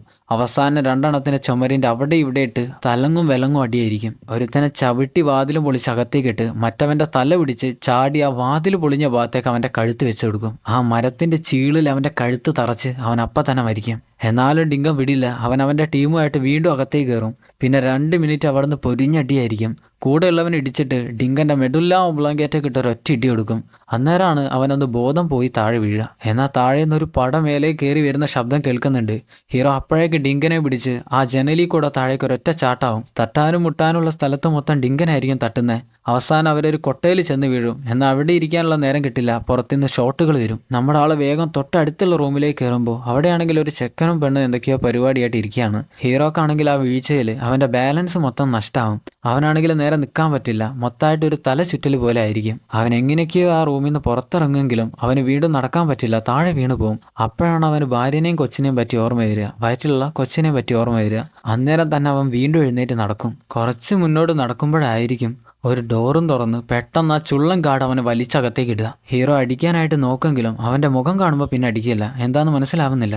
അതേസമയം ക്യാപ്റ്റനും ടീമും ഏതോ ഒരു റൂമിൽ വന്ന് സേഫായിട്ട് നിൽപ്പുണ്ടാവും. ക്യാപ്റ്റൻ പറയും, നമുക്ക് എന്തായാലും അവരെ 2 പേരെയും കണ്ടുപിടിക്കണം. ഹീറോനെയും ക്യാപ്റ്റൻ വണ്ണിനെയും കണ്ടുപിടിക്കണം എന്നാണ് പറയുന്നത്. നര പറയും, അവർ 2 പേരും മരിച്ചുപോയി. ഇനി അവരുടെ ബോഡി കണ്ടുപിടിക്കാനുള്ള റിസ്കിനൊന്നും എന്നെ കിട്ടില്ല. ക്യാപ്റ്റന് ദേഷ്യം വന്ന് നരയെ ചുമരി പറ്റിച്ച് പറയും, അവർ മരിച്ചെങ്കിൽ അതിന്റെ കാരണം നീയാണ്. ഞാൻ കൊണ്ടുവന്ന എൻ്റെ പിള്ളേരേക്കാൾ വലുതല്ല എനിക്ക് നിന്റെ ജീവൻ. നീ അഥവാ ഇവിടുന്ന് രക്ഷപ്പെട്ട് പുറത്തിറങ്ങുകയാണെങ്കിലും അവിടെ വെച്ച് ഞാൻ നിന്നെ കൊല്ലും. നിനക്കാരാണ് ഈ മിഷൻ തന്നേന്ന് ചോദിക്കുമ്പോൾ നര പറയും, അതെനിക്ക് പറയാൻ പറ്റില്ല, പുറത്തെത്തിയിട്ട് എപ്പോഴെങ്കിലും പറയാമെന്ന് പറയും. ക്യാപ്റ്റൻ പറയും, എന്നാൽ പിന്നെ നമ്മൾ ഇപ്പോൾ അവരെ കണ്ടുപിടിക്കാൻ പോവാണ്, പുറത്തിറങ്ങുമെന്നും പറഞ്ഞ് ക്യാപ്റ്റൻ ഡോറും തുറന്ന് പുറത്തിറങ്ങും. മുന്നിൽ തന്നെ മുടിയനായിരിക്കും ഉണ്ടാവുക. അവൻ അപ്പം തന്നെ അടിക്കാൻ തുടങ്ങും. എന്നാൽ ബാക്കിയുള്ള 2 പേര് കൂടെ വരുമ്പോൾ അവൻ ഗണ്ണെടുത്ത് ക്യാപ്റ്റന്റെ തലയിൽ ചൂണ്ടും. ക്യാപ്റ്റൻ തിരിച്ചും കത്തി എടുത്ത് പിടിക്കും. എന്നാൽ ഗണ്ണിനേക്കാളും വരില്ലല്ലോ ഒരു പീറ കത്തി. അത് ക്യാപ്റ്റനും അറിയാം. അപ്പോഴേക്ക് ബാക്കിയുള്ളവന്മാർ അവിടെ എത്തും. നര ഒറ്റ ഓട്ടായിരിക്കും. എന്നാൽ കൂടെയുള്ള പോലീസുകാരൻ ക്യാപ്റ്റനെ സഹായിക്കാനായിട്ട് അവിടെ നിൽക്കുമ്പോൾ ക്യാപ്റ്റൻ പറയും, നീ ഓടിക്കോ. അങ്ങനെ അവനും ഓടും. പിന്നാലെ തന്നെ ആ ഭ്രാന്തന്മാർ മൊത്തം അവരെ പിടിക്കാനായിട്ട് ചെല്ലുമ്പോൾ ഇവിടെ മുടിയൻ ക്യാപ്റ്റനെ വെടിവെക്കുന്നില്ല. അവൻ ആ തോക്കുകൊണ്ട് കത്തി താഴെ ഇടാനായിട്ട് കാണിക്കും. കത്തി താഴെ ഇടുമ്പോൾ ക്യാപ്റ്റനെയും കൊണ്ട് തൊട്ടടുത്ത റൂമിലേക്ക് ചെല്ലും. എന്നിട്ട് ഗണ്ണ് അവിടെയുള്ള ടേബിളിൽ കൊണ്ടുപോയി ഊരി വെച്ച് പറയും, അല്ലേലും എനിക്ക് ഗണ്ണൊന്നും ഇഷ്ടമല്ല, കാഞ്ചി വലിച്ച അപ്പം തന്നെ തട്ടിപ്പോവും. എനിക്ക് കൈകളോണ്ടാണ് ഇഷ്ടം. എൻ്റെ കയ്യിലൊന്നുമില്ല, നിന്റെ കയ്യിലൊന്നുമില്ല. എന്നാൽ പിന്നെ നോക്കാം. പിന്നെ അവിടെ പൊരിഞ്ഞ ഫൈറ്റ് ആയിരിക്കും. ക്യാപ്റ്റൻ ആണെങ്കിൽ മുടിയൻ്റെ അടുത്ത് പിടിച്ചു നിൽക്കാൻ പറ്റില്ല. മുടിയനാണെങ്കിൽ കാണാനൊന്നുമില്ല, ചെറിയ ഒരു കുള്ളൻ മനുഷ്യനാണ്. എന്നാൽ ക്യാപ്റ്റന് അവൻ്റെ അടുത്ത് പിടിച്ചു നിൽക്കാനേ പറ്റുന്നില്ല. ഏറ്റവും വലിയ പ്രശ്നം എന്താന്ന് വെച്ചാൽ അവനെ ലോക്ക് ചെയ്യാൻ കഴിയില്ല, മുടിയനെ ലോക്ക് ചെയ്യാൻ കഴിയില്ല. അവൻ അതിൽ നിന്ന് ഊരി മാറിയിട്ട് മുഖത്ത് മുട്ടുകാല് വെച്ചിടിക്കും. ക്യാപ്റ്റനും വിട്ടുകൊടുക്കില്ല. 10 വാങ്ങിയ 2 തിരിച്ചു കൊടുക്കും. അവസാന അടിയും കൊണ്ട് അവശനായി തളർന്ന് താഴെ വീഴും. മുടിയൻ ക്യാപ്റ്റന്റെ തല പിടിച്ച് ഒരൊറ്റ തിരിക്ക് ഒടിച്ച് കൊന്നുകളയും. ക്യാപ്റ്റൻ മരിച്ചു. ഇവിടെ ചുള്ളൻ ഗാർഡും ഹീറോയും കൂടെ ഒരുമിച്ചിരിക്കുകയാവും. ചുള്ളൻ പറയും, നീ ഇവിടേക്ക് വരാൻ പാടില്ലായിരുന്നു. നീ ഇങ്ങോട്ട് വരുന്ന സമയത്ത് അവർ എന്നെ പറ്റിയൊന്നും ചോദിച്ചില്ലേ, അന്വേഷിച്ചില്ലേ? ഹീറോ പറയും, അവർക്ക് നിന്റെ പേരല്ലാതെ നമ്മൾ തമ്മിലുള്ള ബന്ധമൊന്നും അറിയില്ല. ആ പോലീസ് സ്റ്റേഷനിൽ വെച്ച് നിന്റെ ഫോട്ടോ ഞാൻ കണ്ടപ്പോൾ എൻ്റെ ചങ്ക് തകർന്നുപോയി. നീ പെട്ടെന്ന് തന്നെ എൻ്റെ കൂടെ വരണം, ഞാൻ നിന്നെ രക്ഷിക്കാം. അതിനവൻ പറയും, നീ ആദ്യം ഒന്ന് പുറത്തു പോയി നോക്ക്, ആരെ രക്ഷിക്കണമെന്ന് അപ്പം മനസ്സിലാവും. നീ ആദ്യം ഈ വേഷം ഒന്ന് മാറ്, നിനക്ക് രക്ഷപ്പെടാനുള്ള വഴി ഞാൻ കാണിച്ചു തരാം. ഹീറോ പറയും, നീ എന്തായാലും എൻ്റെ കൂടെ തിരിച്ചു വരണം, അച്ഛൻ നിന്നെ കാത്തിരിക്കുകയാണ്. അതിനവൻ പറയും, ഞാൻ ഈ കോലത്തിൽ അങ്ങോട്ട് ചെന്നാൽ മതി, അച്ഛൻ എന്നെ എന്തായാലും സ്വീകരിക്കില്ല. അപ്പോഴാണ് മനസ്സിലാവുക ഹീറോയും ചുള്ളനും ചേട്ടനും അനിയനുമാണ്. ചുള്ളൻ ചേട്ടനും ഹീറോ അനിയനുമാണ്. ഹീറോ പറയും, അച്ഛൻ നിന്നെ സ്വീകരിക്കും, ആ കാര്യത്തിൽ നീ പേടിക്കൊന്നും വേണ്ട. പിന്നെ ഒരു കാര്യം കൂടിയുണ്ട്, 2 മാസം കൂടി കഴിഞ്ഞാൽ നീ ഒരു വല്യച്ഛനാവാൻ പോവാണ്. ചുള്ളൻ ഹാപ്പി ആയിട്ട് ഹീറോയുടെ മുഖത്തേക്ക് നോക്കുമ്പോൾ അവൻ പറയും, 2 മാസം കൂടി കഴിഞ്ഞാൽ എനിക്കൊരു ആൺകുഞ്ഞ് ജനിക്കാൻ പോവാണ്. എന്നാൽ ആ മുഖത്തുണ്ടായിരുന്ന സന്തോഷം പെട്ടെന്ന് തന്നെ മാറും. ഞാൻ തിരിച്ചു വരാൻ വേണ്ടിയല്ല നീ ഇതെല്ലാം എന്നോട് പറയുന്നത്, അതൊന്നും അല്ലിക്ക, ഞാൻ സത്യമാണ് പറയുന്നത്, എന്ത് പറഞ്ഞാലും നിനക്കെന്താ വിശ്വസിക്കാൻ എത്ര പാട്? ചുള്ളൻ പറയും, എന്തായാലും എനിക്കൊരു തിരിച്ചു വരവില്ല, ഇതാണ് എൻ്റെ ലോകം, ഇത് മാത്രമേ എനിക്ക് അറിയുള്ളൂ, വേറെ ഒന്നും എനിക്കറിയില്ല. എന്നിട്ട് ഹീറോയോട് അവിടെ നിൽക്കാൻ പറഞ്ഞ് ഞാൻ ഇപ്പോൾ വരാമെന്ന് പറഞ്ഞ് ചേട്ടൻ പുറത്തിറങ്ങും. അവൻ നേരെ ചെല്ലുന്നത് ലിഫ്റ്റിനടുത്തേക്കായിരിക്കും. അന്നേരം മുടിയനുണ്ടാവും ക്യാപ്റ്റനെയായിട്ട് വരുന്നത്. ക്യാപ്റ്റനെ വലിച്ചഴിച്ച് കൊണ്ടുവരുന്നത്. ചുള്ളൻ പറയും, ഇത് അയാളല്ല, ഇത് നരയല്ല. അതിന് മുടിയൻ പറയും, ആരായാലും കുഴപ്പമില്ല, തലയുടെ മുമ്പിൽ ആരെങ്കിലും ഒരാളെ കാണിച്ചു കൊടുക്കണ്ടേ. അങ്ങനെ അവർ 2 പേരും കൂടെ ക്യാപ്റ്റൻ്റെ ബോഡിയായിട്ട് ലിഫ്റ്റിൽ കയറും. എന്നാൽ അവർ ക്യാപ്റ്റൻ്റെ ബോഡിയായിട്ട് ലിഫ്റ്റിൽ കയറുന്നത് ഹീറോ ഒളിഞ്ഞു നിന്ന് കാണുന്നുണ്ടാവും.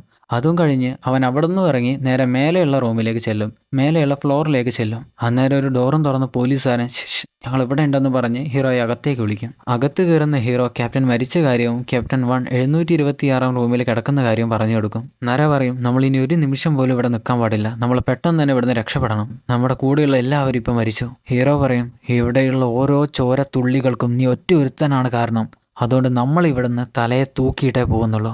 നര ചോദിക്കും, അവനെ പിടിച്ചാൽ തന്നെ നമ്മൾ എങ്ങനെ കൊണ്ടുപോകും, അവനെ ഇവിടുന്ന് സുഖമായിട്ട് ഇറക്കി കൊണ്ടുപോകാമെന്ന് നീ വിചാരിക്കുന്നുണ്ടോ? ഹീറോ പറയും, നമ്മുടെ കയ്യിലിപ്പോൾ തോക്കില്ല, അതുകൊണ്ട് കയ്യോ കത്തിയോ കോടാലിയോ എന്തെങ്കിലും വെച്ച് അവനെ ഭീഷണിപ്പെടുത്തി കൊണ്ടുപോകും. പക്ഷെ അവൻ ഈ ബിൽഡിങ്ങിൽ എവിടെയാണെന്ന് കണ്ടുപിടിക്കാൻ അത്ര എളുപ്പമായിട്ടുള്ള കാര്യമല്ല. അതിന് നര പറയും, എനിക്കറിയാം അവൻ എവിടെയുള്ളതെന്ന്, 15ാം നിലയിലാണ് അവൻ്റെ സാമ്രാജ്യം. അതേ സമയത്ത് മുടിയനും ചുള്ളനും തലയുടെ അടുത്തെത്തിയിട്ടുണ്ടാവും. തല പറയും, ഇത് ഞാൻ പറഞ്ഞ ആളല്ലല്ലോ കൊണ്ടുവന്നേ. ചുള്ളൻ പറയും, ഞാൻ അവനോട് പറഞ്ഞാണ് ഇത് ആളല്ലാന്ന്, പക്ഷെ അവൻ കൊണ്ടുവന്നു. മുടിയൻ പറയും, ഞാൻ ഇവനെങ്കിലും കൊണ്ടുവന്നു, നീ ആരെങ്കിലും കൊണ്ടുവന്നോ? തലയും പറയും, അത് ശരിയാണ്, നീ എന്താ ആരെയും കൊണ്ടുവരാഞ്ഞേ? അതിന് ചുള്ളൻ പറയും, ഞാൻ താഴെ വരെ ചെന്നു, മരിച്ചു കിടക്കുന്നവരെ മാത്രമാണ് കണ്ടത്, പോലീസുകാർ ആരെയും കണ്ടെത്താൻ പറ്റിയിട്ടില്ല. എന്നാൽ പിന്നെ നിന്റെ കൈയൊന്ന് നീട്ടി കാണിച്ചതെന്ന് തല പറയും. കൈ നോക്കുമ്പോൾ കയ്യിലാണെങ്കിൽ കുറച്ച് രക്തക്കറയുണ്ട്. ഈ രക്തക്കറ എവിടെ നിന്ന് വന്നാന്ന് ചോദിക്കും. എന്നിട്ട് മുടിയന് കണ്ണോട് ഒരു സിഗ്നൽ കാണിക്കുമ്പോൾ അവൻ അപ്പം തന്നെ അടിച്ച് ചുള്ളനെ മുട്ടിലിരുത്തും. അവൻ്റെ കയ്യിൽ തല കത്തി ഒരൊറ്റ കുത്തായിരിക്കും. അവൻ ആർത്ത് വിളിക്കുമ്പോൾ ആ മോണിറ്റർ എടുത്ത് വെച്ച് ചോദിക്കും, പിന്നെ ഇതാരാ?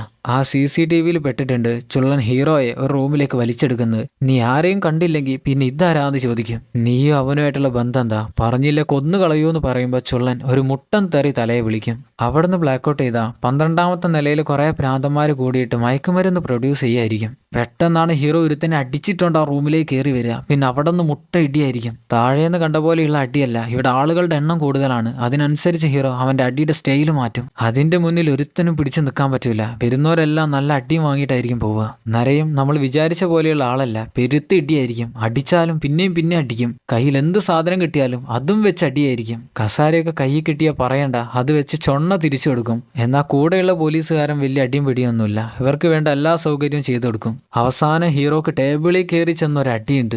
അത് വാങ്ങുന്നവൻ്റെ അവസാനമായിരിക്കും. അവന് ജീവിതത്തിൽ ഇനി ഒരടിയും വാങ്ങേണ്ട ആവശ്യം വരില്ല. അവൻ അടിച്ചു തൂക്കി താഴെ ഇടുമ്പോഴേക്ക് അവിടെയുള്ള എല്ലാം ചത്തൊടുങ്ങിയിട്ടുണ്ടാവും. അങ്ങനെ അവർ മേലെയുള്ള റൂമിലേക്ക് ഓടിക്കയറുന്ന സമയത്താണ് ഹീറോ ചേട്ടൻ അടി കൊണ്ട് കരയുന്ന ശബ്ദം കേൾക്കുക. അവൻ്റെ തൊട്ട് മുന്നിലുള്ള വാതിലിൽ കൂടെ ചേട്ടനെ ആ മുടിയൻ എടുത്തിട്ട് ഇടിക്കുന്ന കാണാം, കെട്ടിയിട്ട് അടിക്കുന്ന കാണാം. ഹീറോ മെല്ലെ ആ റൂമിലേക്ക് കയറി ചെല്ലുമ്പോൾ മുടിയനാണെങ്കിൽ പ്രശ്നമൊന്നുമില്ല. അവൻ ആ ചങ്ങല മെല്ലെ താഴ്ത്തി കൊടുക്കും. ഹീറോ ചെന്ന് ചേട്ടൻ്റെ കയ്യിലുള്ള കെട്ട് ഊരി കൊടുക്കും. ചേട്ടൻ്റെ മുഖം കണ്ടാൽ മനസ്സിലാവും മുടിയനെ കാർന്ന് തിന്നാനുള്ള ദേഷ്യം അവൻ്റെ മുഖത്തുണ്ട്. എന്നാൽ മുടിയൻ ആ ചങ്ങല തിരിച്ചു മേലേക്ക് തന്നെ കയറ്റിയിട്ട് 2 പേരോടും 2 സൈഡിൽ നിൽക്കാൻ പറയും. എന്നിട്ട് അവരുടെ നടുക്ക് വന്ന് അടിക്കാനായിട്ട് ആംഗ്യം കാണിക്കും. പിന്നെ അവിടെ പൊരിഞ്ഞ അടിയായിരിക്കും. അന്നേരമാണ് മുടിയൻ്റെ പവർ എന്താണെന്ന് അവർ കാണുക. അവർ രണ്ടുപേരും മുടിയന് വെറും പുല്ലാണ്. ഹീറോയുടെ കറങ്ങി തിരിഞ്ഞുള്ള അടിയൊന്നും അവൻ്റെ അടുത്ത് നടക്കൂല. അവനാണെങ്കിൽ രണ്ടുപേരെയും മാറി മാറി പൊരിഞ്ഞടിയായിരിക്കും. അന്നേരം നരയും പോലീസുകാരനും കൂടെ 15ാമത്തെ നിലയിൽ എത്തിയിട്ടുണ്ടാവും. പെട്ടെന്നൊരുത്തം വെടിവെക്കാൻ നോക്കുമ്പോൾ പോലീസുകാരൻ അവൻ്റെ കൈ പിടിക്കും. നര ആ ഗണ്ണ് വാങ്ങിയിട്ട് അവന് തന്നെ പൊട്ടിച്ചു കൊടുക്കും. 2 തലയുടെ അടുത്തേക്ക് ഓടി ചെല്ലുമ്പോൾ രണ്ടിനെയും വെടിവെച്ച് കൊന്ന് തലയുടെ റൂമിൽ കയറും. അനങ്ങിപ്പോവരുത്, വെടിവെച്ച് കൊന്നു കളയൂന്ന് പറയും. തലയാണെങ്കിൽ തോക്കെടുക്കാനുള്ള പരിപാടിയായിരുന്നു. അവൻ നടന്നു വന്നിട്ട് എന്താ ഓഫീസറെ, ഞാൻ എന്താ തെറ്റ് ചെയ്തതെന്ന് ചോദിക്കും. അപ്പോഴേക്ക് പോലീസുകാരൻ ചെന്നിട്ട് തലയുടെ കൈ ലോക്ക് ചെയ്ത് വെക്കും. എന്നാൽ ലോക്ക് ചെയ്ത് കഴിയുമ്പോൾ നര പോലീസുകാരൻ ഒരൊറ്റ പൊട്ടിക്കലായിരിക്കും. പോലീസുകാരൻ മരിച്ചു. ഇതിപ്പോൾ എന്താണ്, നരയും തലയും ടീമാണെന്ന് വിചാരിക്കെങ്കിലും അവർ തമ്മിൽ ടീമും അല്ല. നര പറയും എന്നാ പിന്നെ താഴോട്ട് ഇറങ്ങല്ലേ. ഇവിടെ ചേട്ടനും അനിയനും മാറി മാറി അടിച്ചിട്ടും അവനൊന്നും ചെയ്യാൻ പറ്റുന്നില്ല. അവനൊന്ന് ചത്ത് കിട്ടുന്നില്ല. ചിരഞ്ജീവി ആയിരിക്കും, ചിരഞ്ജീവി. ചേട്ടനും അനിയനും വരിവരിയായിട്ട് വന്ന് അടിച്ചു നോക്കും. എന്നിട്ടും ആ പണ്ടാരം ക്ഷീണിക്കുന്നു പോലുമില്ല. എന്നാൽ അവൻ അടിച്ചടിച്ച് ഇവർ രണ്ടുപേരും ക്ഷീണിക്കും. അവസാനം ഒന്നും ചെയ്യാൻ പറ്റില്ല എന്നുള്ളൊരവസ്ഥയിലെത്തുമ്പോൾ രണ്ടുപേരും കൂടെ അവനെ കിടത്തിയിട്ട് കയ്യും കാലും കൂട്ടി പിടിക്കും. അവനെയാണെ ലോക്ക് ചെയ്യാൻ പറ്റില്ല എന്ന് നമ്മൾ നേരത്തെ കണ്ടതാണ്. അവൻ എഴുന്നേറ്റ് വന്ന് ചേട്ടൻ ഒരൊറ്റ ഏറായിരിക്കും. അതും കഴിഞ്ഞ് ഹീറോയെ പിടിച്ച് മേലോട്ടെറിയുമ്പോൾ അവിടെയുള്ള ട്യൂബും പൊട്ടിച്ചുകൊണ്ട് അവൻ താഴെ വീഴും. ഇനി അടിയുണ്ടാക്കാനുള്ള കൽപ്പൊന്നും ഹീറോക്കില്ല. അതുകൊണ്ട് തന്നെ മുടിയൻ അവൻ്റെ കഴുത്ത് പൊട്ടിക്കുന്ന ചടങ്ങിലേക്ക് കടക്കും. അന്നേരം ചേട്ടച്ചാരി താഴെ വീണ് കിടക്കുന്ന ട്യൂബിൻ്റെ കഷ്ണം എടുത്തിട്ട് മുടിയൻ്റെ ചങ്കിലേക്ക് ഒരൊറ്റ കുത്തിന് ഇറക്കി കൊടുക്കും. അതിൽ നിന്ന് ചോര വെള്ളം പോലെ പുറത്തേക്ക് വരുന്നുണ്ടെങ്കിലും അവൻ പിന്നെ അടിയായിരിക്കും. രണ്ടുപേരും എടുത്തിട്ട് അടിക്കും. എങ്ങനെയോ രണ്ടുപേരും കൂടെ അവനെ പിടിച്ച് നിലത്ത് കിടത്തി അവൻ്റെ കഴുത്തിലുണ്ടായിരുന്ന ട്യൂബ് ഹീറോ കറക്കി ഒടിച്ചു കളയും. അത് പൊട്ടുന്നതോടുകൂടെ മുടിയൻ മരിക്കും. രണ്ടുപേരും കൂടെ അവിടെ നിന്ന് ഓടി മേലോട്ട് കയറുമ്പോൾ നരയാണെങ്കിൽ തലയായിട്ട് താഴോട്ട് വരുന്നുണ്ട്. ഇവരെ കാണുമ്പോൾ തന്നെ ഒരൊറ്റ പൊട്ടിക്കലായിരിക്കും തോക്ക്. ചേട്ടനും അനിയനും കൂടെ താഴോട്ട് തന്നെ മെല്ലെ മെല്ലെ ഇറങ്ങും. അന്നേരം തല പറയും, നീ വിചാരിക്കുന്നുണ്ടോ നിനക്ക് ഇത്ര സിമ്പിളായിട്ട് എന്നെ താഴെ ഇറക്കി കൊണ്ടുപോവാന്ന്? ഞങ്ങൾ ഇത്രയും കാലം നിനക്ക് വേണ്ടി ഇവിടെ കാത്തിരിക്കുകയായിരുന്നു. ഓരോരുത്തരെയും ഒന്നൊന്നായിട്ട് കൊല്ലാൻ വേണ്ടി കാത്തിരിക്കുകയായിരുന്നു. നര വായ പൂട്ടാനായിട്ട് പറയുമ്പോൾ തല പിന്നെയും പറയും, നിനക്കിപ്പോഴും മനസ്സിലായില്ലേ, നീ എപ്പോഴേ മരിച്ചു കഴിഞ്ഞു. നിനക്ക് ഈ ജോലി തന്ന നിന്റെ സീനിയർ ഓഫീസർ റസ, അവനും ഞാനും പണ്ട് മുതലേ ചങ്ങാതിമാരാണ്. അതും കേട്ട് നര തരിച്ച് നിപ്പാവും. എടാ പൊട്ടാ, നിനക്കിപ്പോഴും മനസ്സിലായില്ലേ? നീ എവിടെ നിന്ന് ഇറങ്ങിപ്പോയാലും നിന്നെ കൊല്ലാനായിട്ട് ഇഷ്ടം പോലെ ആളുകളുണ്ട്. നിന്റെ തലയണയെപ്പോലും നിനക്ക് വിശ്വസിക്കാൻ പറ്റില്ല. നീ എന്താ വിചാരിച്ചേ, എന്നെയും തൂക്കി പിടിച്ച് അങ്ങോട്ട് ചെല്ലുമ്പോഴേക്ക് അവരെല്ലാവരും നിനക്ക് പ്രൊമോഷനും തന്ന് നിന്നെ പറ്റി വാഴ്ത്തി പാടുന്നോ? ശരിക്കും നരയുടെ പ്ലാനും ഇത് തന്നെയായിരുന്നു. തലയെ പിടിച്ച് ഒറ്റക്ക് കൊണ്ടുപോകണം, അതിൻ്റെ പ്രൊമോഷൻ വാങ്ങണം, ആളുകൾ അവനെക്കുറിച്ച് വാഴ്ത്തി പാടണം. എന്നാൽ തല സത്യങ്ങളെല്ലാം തുറന്നു പറയുന്നത് കേൾക്കുമ്പോൾ നരക്ക് പേടിയാവും. എന്തായാലും ചാവാൻ പോവുകയാണ്, കൂടെ തന്നെ ഇവനും ചാവട്ടെ എന്ന് വിചാരിച്ച് തലയുടെ തലക്ക് ഗണ്ണ് വെച്ച് ഒരൊറ്റ പൊട്ടിക്കൽ, തല മരിച്ചു. എന്നാലും നര അവിടെ പേടിച്ച് തരിച്ചു നിപ്പാവും. ആത്മഹത്യ ചെയ്യാമെന്ന് വിചാരിച്ച് ഗണ്ണ് താടിക്ക് വെച്ച് കാഞ്ചി വലിക്കുമ്പോൾ അതാണെങ്കിൽ പൊട്ടുന്നുമില്ല, അതിൽ ബുള്ളറ്റ് ഇല്ല. മരിക്കാനും സമ്മതിക്കാത്ത ലോകം. എന്നാൽ ചുള്ളനും ഹീറോക്കും കാര്യം മനസ്സിലായി. അവർ രണ്ടുപേരും നരയുടെ അടുത്തേക്ക് കയറി വരും. അവിടുന്ന് കട്ട് ചെയ്ത ചുള്ളൻ ചേട്ടൻ തലയുടെ ഇൻഷുറൻസും അങ്ങേർക്ക് പോലീസുകാരുമായിട്ടുള്ള ഇടപാടും എല്ലാം അടങ്ങിയ ഒരു ഡോക്യുമെന്റ് ഹീറോക്ക് കൊടുക്കും. അങ്ങനെ എല്ലാം അവസാനിച്ചു. അവിടുന്ന് ബ്ലാക്കൗട്ട് ചെയ്ത ജനലിൽ കൂടെ നോക്കുന്ന കണ്ണട കാണുന്നത് ചുള്ളൻ്റെ കൂടെ ഹീറോയും നരയും ക്യാപ്റ്റൻ 1ഉം പോകുന്നതായിരിക്കും. ക്യാപ്റ്റൻ 1 ആണെങ്കിൽ വടിയും കുത്തി പിടിച്ചായിരിക്കും നടക്കുന്നത്. എന്നാൽ ഹീറോ നരയുടെ കൈ ലോക്ക് ചെയ്തിട്ടായിരിക്കും അങ്ങനെ കൊണ്ടുവന്ന്. അഥവാ പോകുന്ന വഴിക്ക് എങ്ങാനും ചാടിപ്പോയാലോ? ചേട്ടൻ പറയും, എന്തായാലും ഞാൻ നിന്നെ ഇവിടെ നിന്ന് ഇറക്കി തരാം. ചേട്ടൻ കൂടെ ഉള്ളതുകൊണ്ട് തന്നെ പുറത്തുള്ള ഗുണ്ടകളൊന്നും പോലീസുകാരൊന്നും ചെയ്യുന്നില്ല. ഗേറ്റ് തുറക്കാൻ പറയുമ്പോൾ അവിടെയുള്ള ആളുകൾ ഗേറ്റും തുറന്നു കൊടുക്കും. ഹീറോ ചോദിക്കും, നീ എൻ്റെ കൂടെ വരുന്നില്ല എന്ന് ഉറപ്പാണോ? ചേട്ടൻ പറയും, എനിക്ക് എന്തെങ്കിലും ഒന്ന് അറിയാമെന്നുണ്ടെങ്കിൽ അത് ഈ ലോകത്ത് മാത്രമാണ്. അതുകൊണ്ട് നീ എന്നെ തിരിച്ചു വിളിക്കേണ്ട, ഞാൻ തിരിച്ചു വരില്ല. എനിക്കറിയാം കുറച്ച് സമയത്തിനുള്ളിൽ പോലീസുകാർ ഇവിടെ വരും, ഈ ബിൽഡിംഗ് നശിപ്പിക്കും. ഹീറോ ചോദിക്കും, എന്നാ പിന്നെ നിനക്ക് എൻ്റെ കൂടെ വന്നൂടെ? ചേട്ടൻ പറയും, നിനക്ക് ഈ യൂണിഫോം എങ്ങനെയാണോ അതുപോലെ തന്നെയാണ് എനിക്ക് ഈ ജോലിയും. അതും പറഞ്ഞ് ചേട്ടൻ തിരിഞ്ഞു നടക്കും. ഹീറോ 6 വർഷങ്ങൾക്ക് ശേഷമാണ് ചേട്ടനെ കാണുന്നത്. എന്നാൽ വീണ്ടും അവർ അകന്നു പോവാണ്. ഹീറോയുടെ മുഖത്ത് അതിൻ്റെ ഒരു വിഷമം കാണാം. പക്ഷേ ചേട്ടൻ ഇങ്ങനെ വാശി പിടിച്ച് എന്ത് ചെയ്യും? അങ്ങനെ ഹീറോ അവിടെ നിന്ന് പുറത്തിറങ്ങുന്നിടത്ത് വെച്ച് ദ റൈഡ് റിഡംഷൻ എന്ന സിനിമ അവസാനിക്കുന്നു. സിനിമ എല്ലാവർക്കും ഇഷ്ടപ്പെട്ടെന്നാണ് വിചാരിക്കുന്നത്. ഇഷ്ടപ്പെടാത്തവരായിട്ട് ആരും ഉണ്ടാവില്ല, ഉണ്ടാവാതിരിക്കട്ടെ.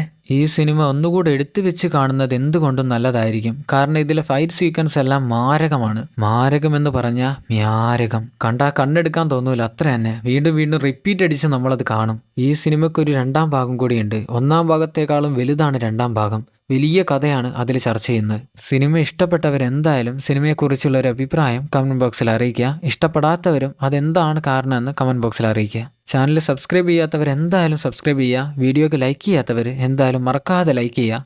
എന്നാൽ പിന്നെ നല്ലൊരു സിനിമയായിട്ട് അടുത്ത വീഡിയോയിൽ കാണുന്നവരെ until then it's bye from film Chronicle.